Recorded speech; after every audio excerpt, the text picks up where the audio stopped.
Hello and welcome to Topsum. I'm William Lebowski, and today's video is one of those videos that inspires me to keep going in sim racing. It's one of those things that got me into it, it's one of those things that keeps me going, and it's one of those things that I am always curious about when it comes to watching real-life motorsports, and it's one of the few things that, sim racing actually allows you to do that cannot be done in reality, and that is racing these three cars at the top of their respective categories in a head-to-head challenge.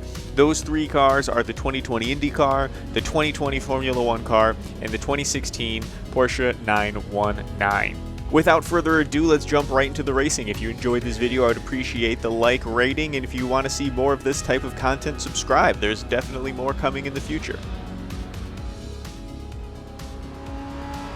Before we get to the really exciting cars, I figured it was a good idea to include a what we'll call a control car. And here, as a control car, we have a GT3 car, specifically the Lamborghini Huracan GT3. And I think this is really going to show what kind of level the other cars in the comparison are at, specifically when it comes to things like downforce, power, top speed, in comparison to what is already a top-of-the-line, very fast race car. I mean, there is no Lamborghini out there that's a slouch, and particularly a GT3 machine. And so I think that this is a very solid control for just kind of understanding fully that difference between these classes of cars.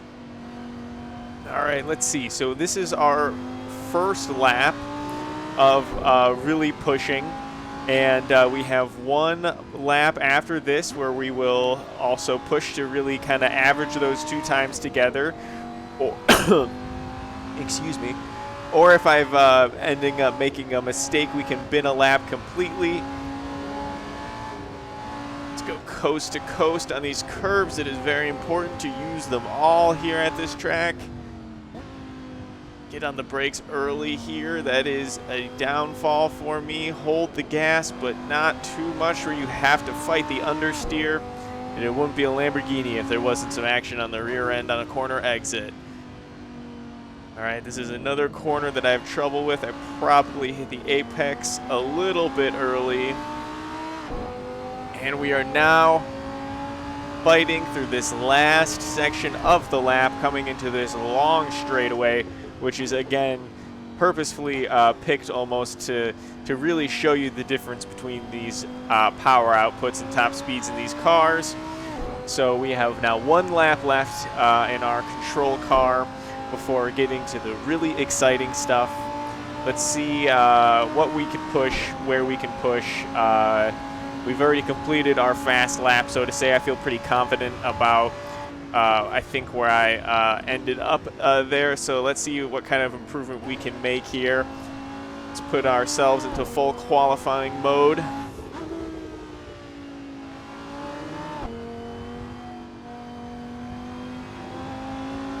think we're eking out some time, both grabbing a little bit of grass both times we went through there.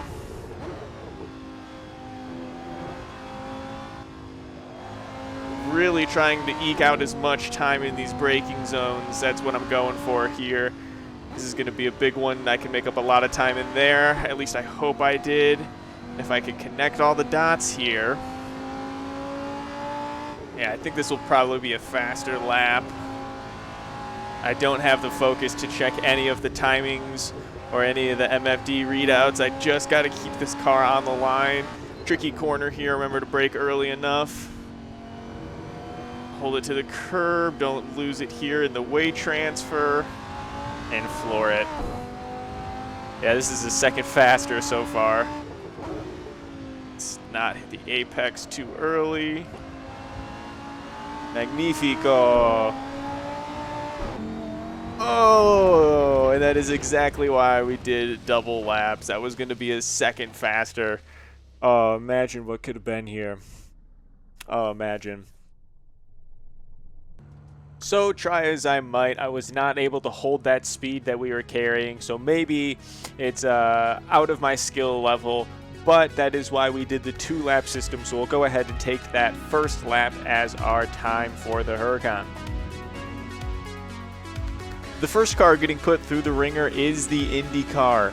And just to give some stats and specs on the car, we're looking at a 2.2-liter V6 twin-turbo engine with a peak horsepower output of 700.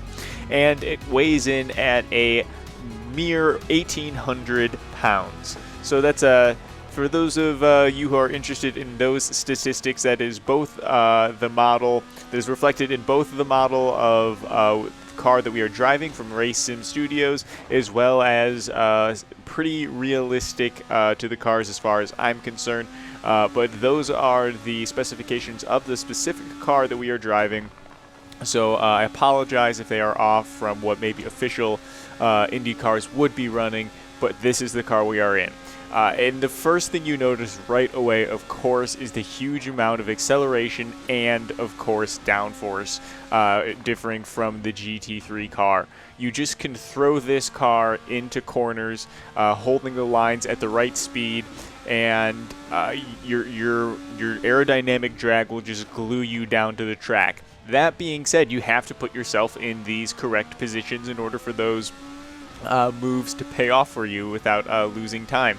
This isn't some sort of magic Batmobile that'll just do everything for you. As you can see, some corners, if I don't hit the apex right, you see me go wide throughout the entire corner. There's no getting back online halfway through this corner. And so that's really, I think, what makes this car so fantastic to drive, so rewarding of an experience to drive, is because it seems like it's more of a man and machine symbiotic relationship that's happening inside of that cockpit versus something that's technological. And the famous quote of modern F1 cars is, they're all about computers. They're so computer-based, even a monkey could do it. And I think that there's a little bit of a step back from that in my experience in this Indy car. I feel like there's a little bit more of driver skill involved. But that being said, the base layer that we're left with is this super aerodynamic, super accelerating, super high speed vehicle that is just it's really making me realize how underutilized both this car is for me in sim racing, and also how much IndyCar series as a motorsport itself is for myself. I need to step up my fandom of IndyCar, because driving these cars is just a blast, and it really puts it in perspective to what's happening on those Sunday afternoons behind the wheel of those Indy cars, and it really made me rethink my opinion of IndyCar from being this middling car that couldn't hang on with the top tier motorsports that already exist out there. But I think you will be pretty shocked by its time.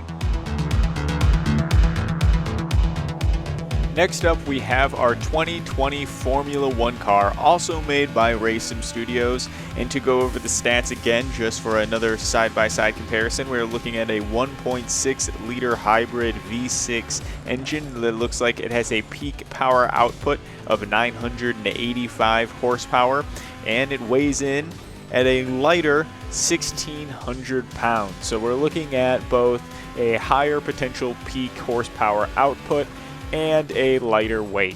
And you really, that's the thing that shines here. It's hard not to just even look at the footage and know which of these two particular cars are going to be faster, because the Formula 1 car just has a certain acceleration and speed that is unmatched. It just gets to speed and stays at speed so quickly. And when I say stays at speed, I mean you don't have to slow down for corners. You don't have to get your line right. You can be off your line, dab the brakes, and the car is so advanced and so impressive in and of its own right that it can adjust itself corner and get you back on line for exit, and giving you a faster exit that would otherwise be going through the grass. So the night and day difference between what is the Formula One car and what is the Indy car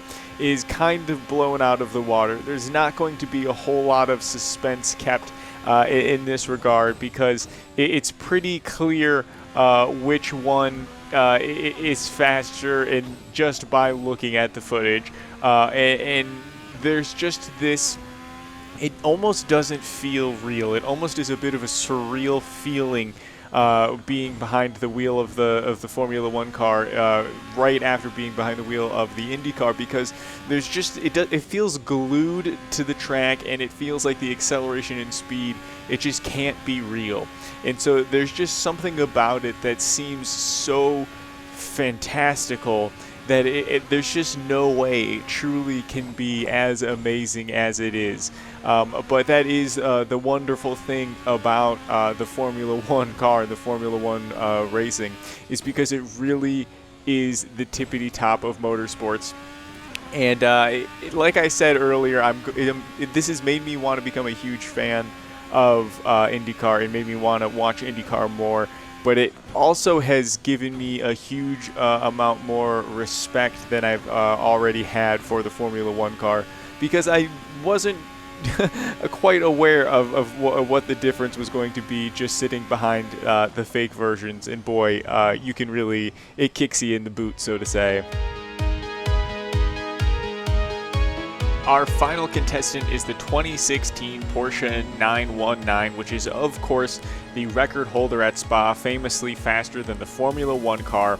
And I thought that this would be a great track to showcase its speed, particularly with that very, very, very long straight finishing front. But before we get too far, let's get through the specs of the 919, because we only have one lap, because it was very difficult to drive, very difficult to keep on track boundaries, which I realized might have been a bit of a handicap for this particular car. Maybe this series needs to be redone at a track that more aptly fits all three cars. But anyway, the stats being a 2-liter turbocharged Force V4 and a whopping weight of 1,900 pounds, which is, of course, a few hundred pounds more than the Formula One car. But let's not forget the downforce advantage that it makes up for, especially in those long straight lines. It has more than enough downforce that would never be allowed in FIA Formula One regulations, and which brings this car a majority of its speed, particularly that top-end speed. I think I might have handicapped this car a little bit unintentionally by not giving it enough freedom to run its own legs, instead giving it too many folding corners with undulating elevation changes, but it clocked a time. So we've seen the footage, we've got the driver's notes, there's nothing left to do but to look at the times. So let's bring out the handy dandy Top Sim leaderboard, and let's take first a look at the Lamborghini Huracan GT3's time, because that was our control time, that was our race car, respectable race car, a very fast race car that I think any race car driver would very much aspire to be in. And that set a time of, drum roll please, 1:53.588. A respectable time around a very respectable course. But of course, we have no frame of reference. That is our benchmark. That is our control run. That is our control test. Let's jump into something more juicy. Our first real car in the challenge was the 2020 IndyCar by RaceSim Studios, known by the Formula America, and it clocked a time at Mugello of 1:34.288. So you can see the huge difference in time between the GT3 car and the Indy car. You can just see what that aerodynamics, what that downforce, what that bigger, more powerful engine can do. It just puts out a lot more speed, a lot more power, and I think you can see it with those two times. So just for a frame of reference, so it's not just, arbitrary times, we have a very fast race car clocking in the 150s, but in the 130s, we have our Indy car. Moving on to the Formula One car, I think everybody, after watching the footage, knows there's no suspense here. It came in with a very, very blistering time of 1:23.079. So that is another huge bar above above the IndyCar. It just much more downforce, much more power, and it's lighter. There's just this. There's no secret here. It was going to be a winner in the comparison to the IndyCar, but we have one more trick up our sleeve. We have the Porsche 919, the Formula One killer, at least at Spa. How did it fare at Mugello? Our final hope, our last pack magic, we have the Porsche 919, and it clocked a very blistering fast time. I want to say that. It's a very fast time. I think you saw how hard it was for me to control. I think everybody saw the difficulty in controlling that car versus controlling the Indy car or even the Formula One car. And it didn't have as much straight line space as I think it would have preferred, but it clocked a time of 1:34.89. That is just 6/10 faster than the Indy car. So, well, what the Indy car had in agility and in the quickness through the corners, that 919 was able to make up a lot of ground on those straightaways with its high-end speed. So very, very, very interesting and impressive numbers and stats, at least from my point of view. I hope you guys think so too. Maybe if you made it this far, this video has enjoyed your like, the thumbs up, and thank you guys for watching. I hope you guys enjoyed. Subscribe for more. We've got more in the pipeline, but we'll see you in the next one.